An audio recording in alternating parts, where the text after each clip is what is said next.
What's up, hockey fans? Welcome to the Wraparound, brought to you by the Hockey News. I'm your host, Emma Lingan. I am joined today by Michael Augello and Andre Leal from the Hockey News. We've got lots to talk about today. The draft is now behind us. We've got free agency opening up tomorrow and a lot of little moves happening in between. So, going to get into all of it. But before we do, want to remind you that for over 75 years, the Hockey News has been the ultimate hockey fix. Now get 12 issues delivered straight to you, packed with stories, stats, and a bonus gift issue to kick things off. Head over to thn.com and get in on the action. All right. Well, like I mentioned, guys, we got free agency starting tomorrow, July 1st. But want to talk about first some qualifying offers. Qualifying offers had to be extended prior to the start of free agency or not extended in certain cases. So that brings us to the Toronto Maple Leafs. The Leafs notably did not extend a qualifying offer to Mattias Maccelli, who had 14 goals and 39 points in 71 games with Toronto this season. They did, however, qualify Nick Robertson, Emil Andre, Jacob Quillen, Ryan, how do you even pronounce his name? Verberg? Yeah. Verberg, that's what I thought. Okay. And the Leafs also signed Troy Stecher to a 2-year extension to with a $1.35 million AAV. Mike, what do you think of the decision with Maccelli not to qualify him? And do you see all the other RFAs earning contracts here? First on Maccelli, if John Chaika's marching orders was to flush every remnant of Brad Treliving, then he's succeeding, because one of his biggest mistakes was the trade for Mattias Maccelli.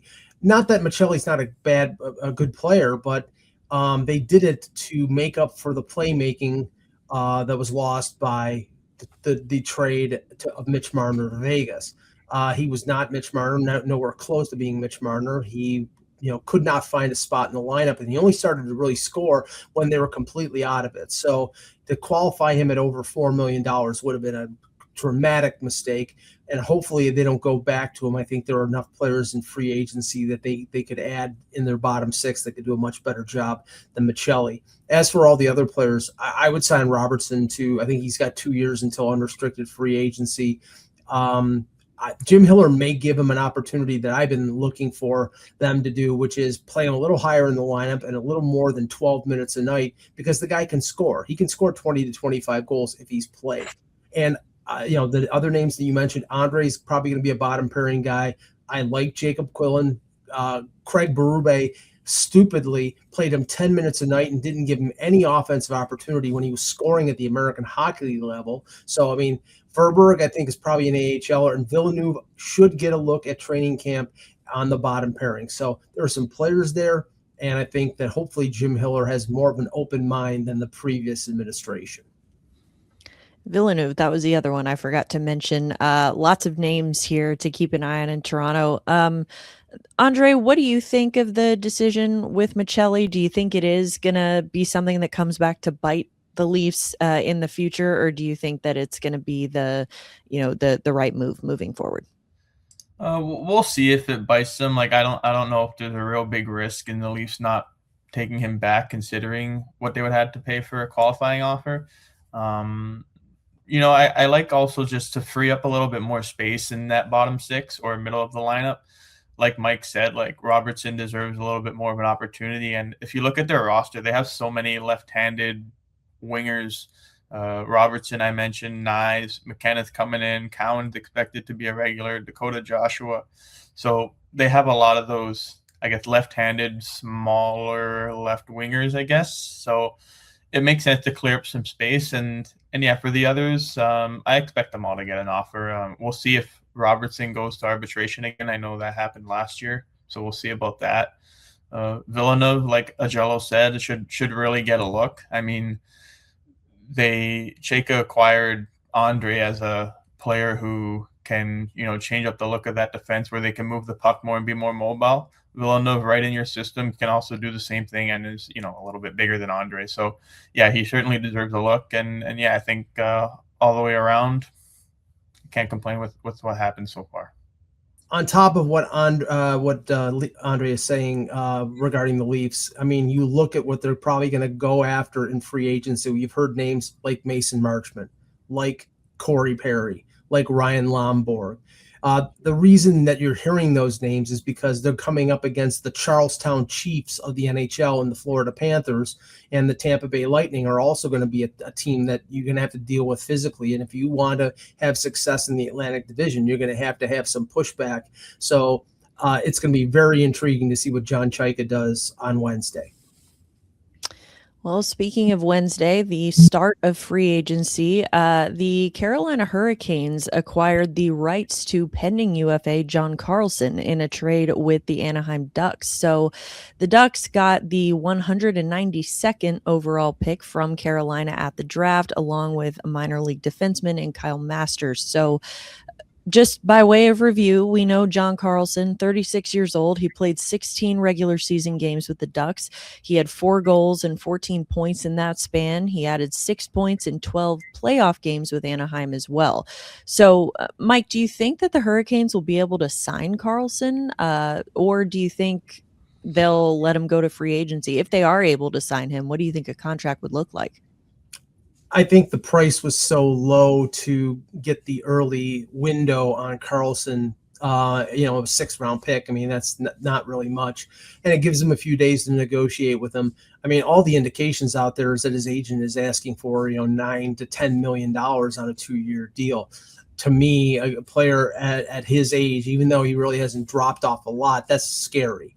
So maybe they can negotiate him down a little bit, and if not, then he probably goes someplace else. I've heard Tampa Bay is interested because Victor Hedman's future is questionable. I mean, he's a commodity. He's probably the top defensive free agent out there, which is a commentary on how bad this free agent class is. But he still has something left in the tank. So I think if it's not Carolina, he'll find a home, and he'll find a bag full of money at the end of it. Yeah, definitely a commodity for sure. Not worried about him landing somewhere. But Andre, what do you think the likelihood is that he does stay in Carolina? We'll see. I mean, there's this history with the Hurricanes and big name players where it's kind of unpredictable if they're going to stick around or not. Obviously Carlson is looking for that big contract that Augello said. At least it's not that 5-year deal that like players like Marchand got and Bobrovsky are looking for. So I guess there's that to it at least. And you look at the left side of Carolina's defense, it's great, right? They got Miller, they got Slavin, they got Gostisbehere, and that right side could use, I guess, a little bit of extra juice, and Carlson could certainly bring that. So if they can get it together and keep him here for a contract extension, then the Cup champs are going to look great again. Absolutely. Well, John Carlson, not the only pending UFA whose rights were acquired in trades in the last couple of days. We got Radko Gudas as well, traded from the Anaheim Ducks to the Florida Panthers in exchange for veteran forward AJ Greer. Both Gudas and Greer are pending UFAs. Now their new teams can negotiate with them really anytime in the next 24 hours before free agency opens on July 1st. So Gudas, obviously no stranger to Florida, to the Panthers. Mike, do you think he can be impactful there, or do you think that Florida ends up signing him again? Well, I mean, I look at what Gudas, how his exit in Anaheim went, where at the end of the season he was so much of a liability that there were people calling for him to not play. And this was a defense that has youngsters like Mintyukov and Jackson Lacombe, and had veterans like Trouba, and his play has slipped from where he was a few years ago. But we know what Florida is doing here. They always plug these veterans like Oliver Ekman-Larsson, into the lineup on their bottom pairing, and basically squeeze every last drop out of the lemon. And if they can get Gudas on a 1 or 2 year deal for reasonable money, and they don't have a lot of money under the cap, then I think he signs there. But if he's looking for a little more money, then probably he hits the market at noon on Wednesday, and then goes someplace else, but he fits. I mean, he's the Tim Dr. Hook McCracken of the Charlestown Chiefs. So, it would fit to what they're doing, which is assembling the scariest team in the NHL right now. Is it almost like too on the nose, though, Andre, for that to happen? Do you think? I mean, what are the actual chances you think that Gudas ends up in Florida or ends up going somewhere else? Well, if you look at the full picture here and the success that Florida had, prior to the 2 seasons before this past one, it's really hard. Like, if I'm Gudas, it's really hard not to just put pen to paper here. And no matter how big or small this contract may be, he knows what he's getting out of the Panthers. He knows the system. He knows the coach. He knows, I guess, almost everyone on that roster still. It's just, you're right. It's right on the nose. It just makes perfect sense. And like Mike alluded to, this is becoming the scariest team again in the NHL, and Gudas is just going to provide more of that. And they have the depth to hide him a little bit. Like in Anaheim, he was the captain, right? Like, as shocking as that was, that was a big role for him, and his I guess skill set just couldn't match what he was expected to do. So on a bottom pair in Florida, a team that's known to muck it up, like it's a good fit if he does put pen to paper. Well, the scariest team, like we said, getting even scarier. The Panthers have been busy this week. They acquired a goaltender as well. They acquired Jacob Markstrom in a trade with New Jersey. Evan Rodriguez, Jesper Boqvist, and Ben Steeves will head to New Jersey in that part of the deal. Florida is also going to receive Angus Crookshank, which is a fantastic name, if I can just say. But the Panthers are also acquiring a goaltender in Akira Schmid from the Vegas Golden Knights. So that is for a 3rd round pick in the 2028 NHL draft. So this is a new look tandem for Florida. I think it really kind of closes the door on the Sergei Bobrovsky era, I think, officially. But Mike, what do you think of this new look tandem for Florida? Do you think this is going to be enough for them? Well, first, the agent for Sergei Bobrovsky and Sergei Bobrovsky himself way overplayed their hand trying to get a Marchand deal or an Ekblad deal. He's 38 years old. He had a horrible year last year. Any team that signs him, and Buffalo and Toronto are 2 teams that are supposedly interested in him, signing him at their own peril, because I don't know how much he has left in the tank. As for what Florida did, they got cost control on Markstrom for 2 more years. Schmid has played in the league for a while, so I think he's a capable backup. The question is, Markstrom has never really had success in the playoffs, but behind that juggernaut, if he makes 1 or 2 saves, he should be fine. But, there's no question, no doubting that Bobrovsky, when they needed him, came up big in the playoffs. So we don't know what Markstrom is going to do, but we know what Bob has done in the past. Andre, what do you think of this new look goalie duo in Florida? We've seen in the past, look how much of a story goaltending was just in this Stanley Cup playoff this year. You kind of ride with the hot hand regardless of history, but I think this is going to be an interesting new look here for Florida. For sure. We talked about the Panthers being a scary team, and if you look at their goaltending situation, maybe you can say it's scary for like maybe a different reason, judging off last season's numbers with Markstrom. But in all seriousness, it's a good move. You get younger in net, so you get a few more years out of your goaltenders. Despite Markstrom not being the greatest starting goaltender last year, but like Mike said, you're behind a new team. You got a championship pedigree team in front of you. So the job isn't going to be so intense, I'd say. And yeah, we've seen success in the past with teams just getting a new goaltending tandem. We thought with Colorado when they picked up Wedgwood and Blackwood, the lumberyard, and it paid off, I'd say, for the most part. So we'll see how this one turns out in Florida. Yeah, they definitely called Bobrovsky's bluff, Mike. I think you're right on that one. So we'll have to see where he ends up when he hits the market tomorrow. Shifting out west here, the LA Kings, during the draft on Friday, announced that they signed Brandt Clarke, defenseman, to a 5-year contract extension. It comes with a $7.4 million AAV. So Clarke is just 23 years old. He just had the best season of his very young NHL career. He had 40 points, 8 goals, 32 assists. And Mike, this is a name that, we've talked about on the show before, that we were kind of curious what his future was going to be. He was going to be a very valuable asset, to the point where there were questions of whether LA was going to trade him and use him as trade bait. But now they have signed him to this extension. So what do you think of the deal? And do you think Clarke does start to take on a larger role now with the Kings, now that obviously Drew Doughty isn't getting any younger? Yeah, they've been spoon feeding minutes and responsibilities on Clarke, and the only time that he really took the forefront is when Doughty was injured, and he played really well.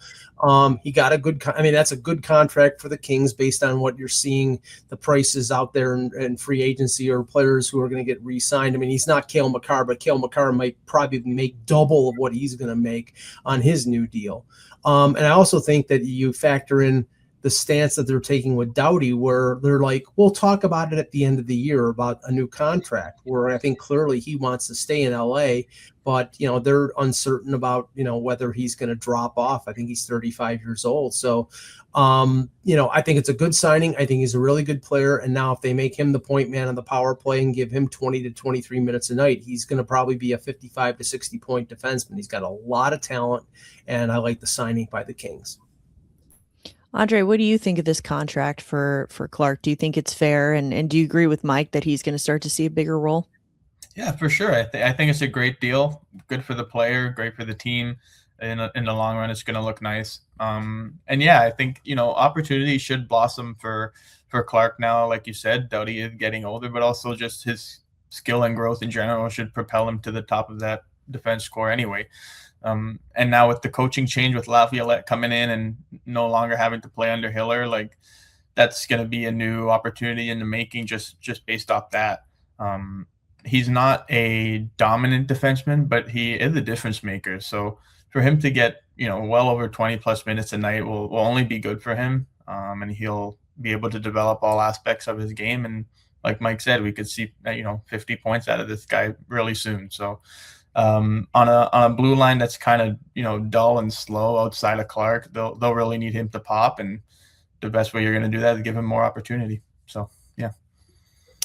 Well, that extension again was announced during the draft. We had a lot of movement, a lot of trades and extensions happening during the draft this year. One of the trades that was announced was the Boston Bruins making some moves. They acquired JJ Peterka in a trade with the Utah Mammoth. Boston sent the 23rd overall pick in Friday's draft, plus a 2028 first round pick via the Florida Panthers to Utah in return. That 2028 pick is top 10 protected. So the Mammoth then sent their 23rd overall pick to Detroit in exchange for Sebastian Cossa. So again, a lot of movement, a lot of moving parts to keep track of here. But obviously the centerpiece here of this trade is Peterka. He had 25 goals, 47 points last year, while averaging just under 16 minutes of ice time per game with the Mammoth in his first season with the Mammoth. So Mike, obviously Peterka is a player that you're very familiar with, having covered him in Buffalo. So what do you think of the trade, the fit for Boston, and what do you think of the return that Utah got? Clearly, Bill Armstrong recognized that Peterka was not a fit in Utah. In the playoffs, he was a ghost. He didn't do much.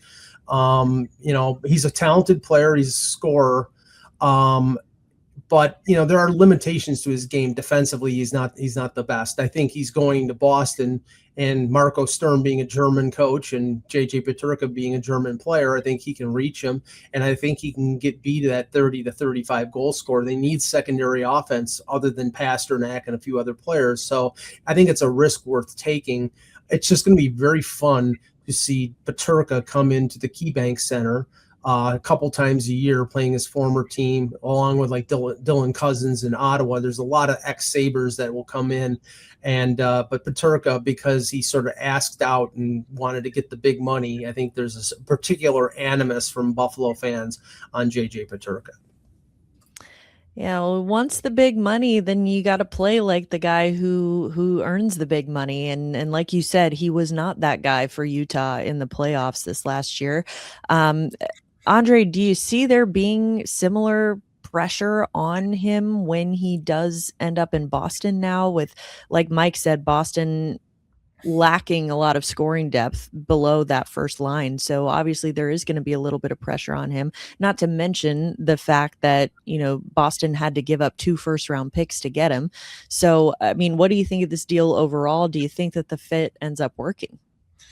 We'll see. I think it all depends on where Stern puts him. Are you going to put him on the top line with Pastrnak? Obviously that's a very, offense-minded, heavy top line. Do you want to balance it out and put Peterka on the second line to have Pastrnak and Peterka share a top 6 role?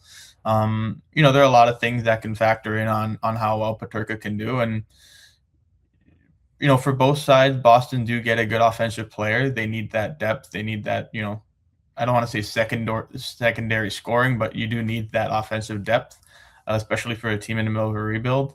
So it all depends on the role he gets. And, for Utah, I think they make great of a situation where Peterka wasn't, like you guys said, blossoming in Utah, and that's a pretty good haul that they got for him.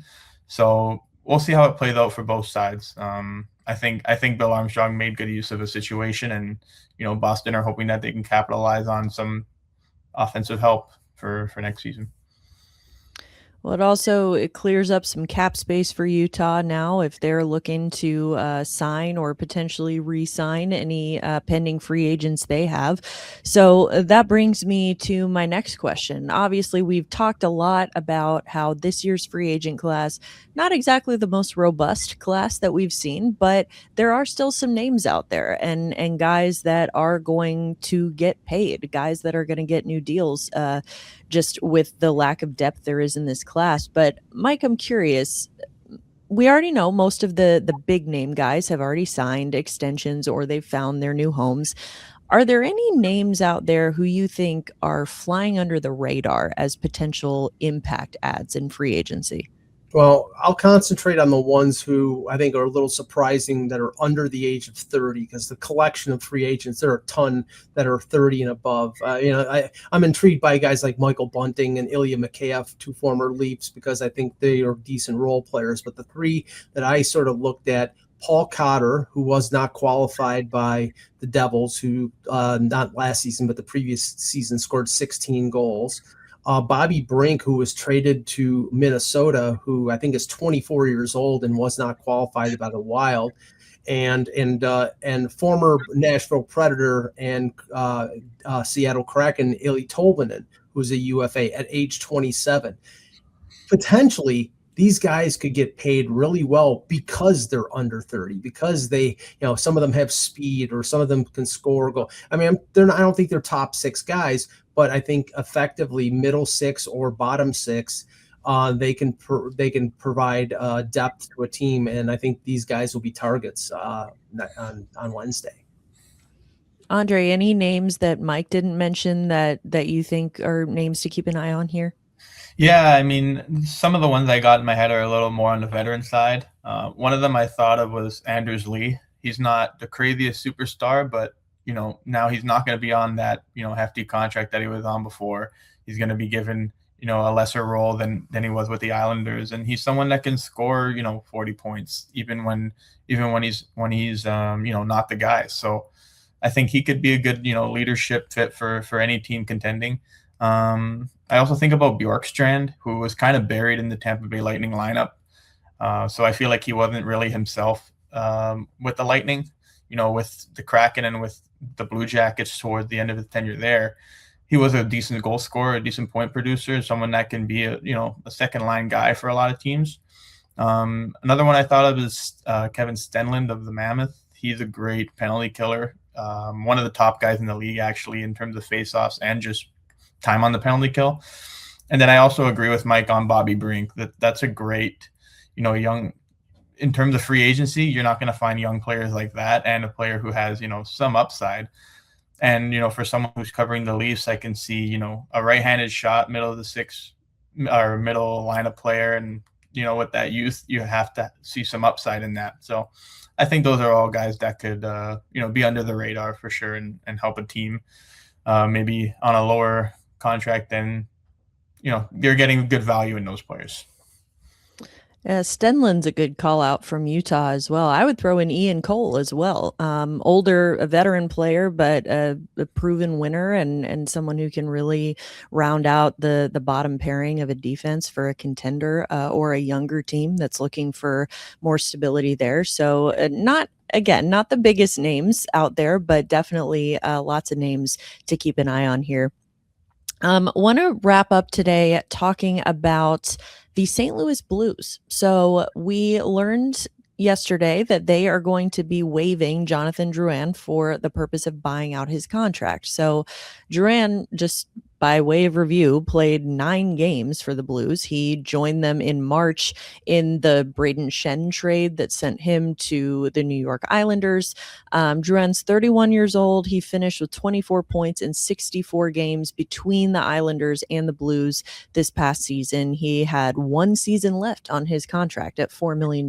So Mike, do you think there are any teams that are going to take a shot on Drouin in free agency? Again, 31 years old. He's not, over the hill by any means. So where do you see him ending up?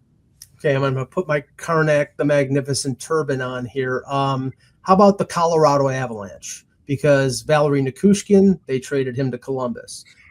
Drury, they traded him to Nashville. Their sort of middle 6, bottom 6 is in need. He had 2 really good seasons in Colorado with his junior buddy, Nathan McKinnon. Second season, he had 37 points in 43 games. So I think if you could get him on a 1-year deal at $1.5 to $2 million, I think that fits with Colorado in terms of their cap situation. I'd be stunned if it's somebody other than Colorado, but, I'm sure there are a few other teams that might be interested as well. Andre, what do you think? I'm going to have to piggyback on Michael's take here for the Avalanche because in the few, I guess not to be disrespectful, but the few good seasons that Drouin had in terms of point production, Colorado was one of those teams. And he's not going to cost you a whole lot. And like Mike said, Colorado are close to, the cap ceiling. They got to worry about a Kyle McCarr extension. So, big money free agents is not going to be the way to go for Joe Sakic and company. So I could see that being a great fit in terms of, the history there, him having, a good tenure there. But yeah, I guess for Drouin, Avalanche or not, it's on to the next for him. It's another new team now, another new home to search for. So we'll see where it goes. We will see indeed. One of the many names that could be on the move here in the next 24 hours, and we will be covering all of it over at the Hockey News. Be sure to check in for coverage on all of the names, the players, the teams, the moves, everything we've talked about today and more. The Hockey News has been the go-to for all things hockey since 1947. 12 issues packed with game and player insights, plus a free issue to start.